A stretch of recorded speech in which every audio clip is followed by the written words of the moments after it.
In this module, we are going to talk about multidirectional flows. It refers to the multiple flows in every possible direction. For example, besides Americanization, flows from China and Japan that I earlier mentioned, multiple processes of globalization, owing to the increased interconnectedness of multinational corporations, international financial institutions, and World Trade Organization. This process of globalization is flowing from all directions. There is no any specific Western American direction or a capitalist direction. Even the communist people are also earning the fruits of globalization.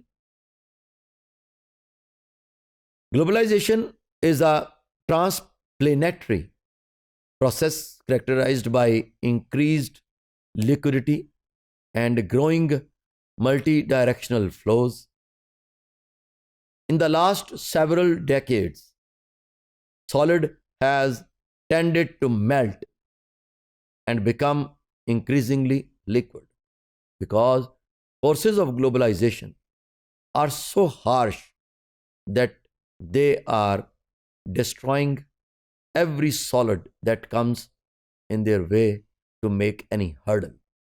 It always try to finish, or you may say perish, that hurdle immediately. The forces of globalization are relentless. Solids have transformed into liquids, and these liquids are getting converted into gaseous state, which means that mobility of solids is easier than before in the history.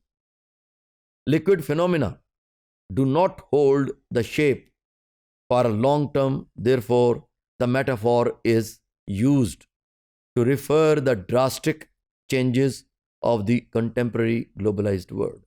So, in that metaphoric reflection or metaphoric explanation of solid, liquid, and gas is showing the power or the force of globalization, that how it transforming the whole world into a new age. Transnationality is referred to the rise of new communities, creation of new relations, new social identities, and formation of global concepts which cannot be attributed as nation states. Liquidity is referred to the ease of movement of people, goods, information, and places in the modern global world. What are the disadvantages of this multi-directional flows? Global expansion, increased immigration, exploitation of foreign workers, localized job loss due to international recruitment, incurring tariffs, loss of cultural identity, confused local system. Owing to this multi-directional flows, there is a hybridization of culture,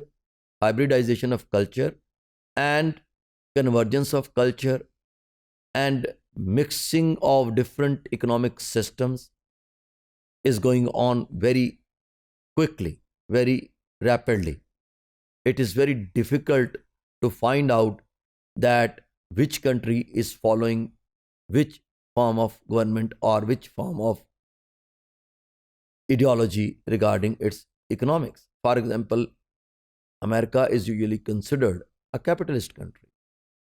But in 2008, when there was an economic crunch, in 2009, America gave bailout plan to sustain its banks. More than 200 banks were given bailout plan by the American government.